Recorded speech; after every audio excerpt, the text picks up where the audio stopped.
Hot topic and issue pag-usapan natin. Andrea Brillantes sasabak sa FPJ's Batang Quiapo.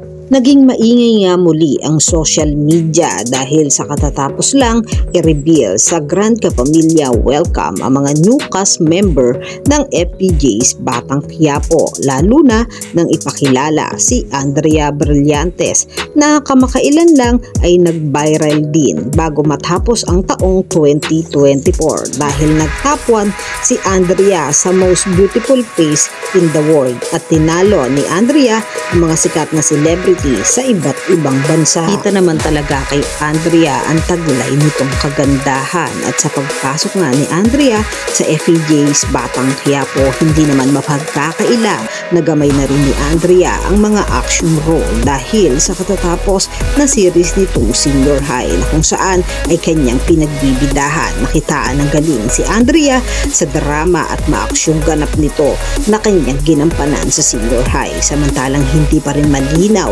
kung ano ba talaga ang gagampanang role ni Andrea sa nasabing teleserye. Ngunit marami namang mga tagahanga ni Andrea at mga netizen ang nasasabik na mapanood na si Andrea sa FPJ's Batang Quiapo. Sama din ni Andrea mga bagong muka sa FPJ's Batang Quiapo tulad ni na Jake Cuenca, Angel Aquino, Juan Rodrigo, Paulo Paraiso, Gillian Vicencio, Charmaine Buencamino, Michael Di Mesa, Albert Martinez, Dante Rivero, Chanda Romero at Celia Rodriguez.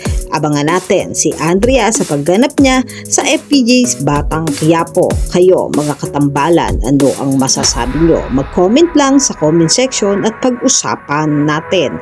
Yan ang mga hot topic and issue dito lamang sa Tambalang JK.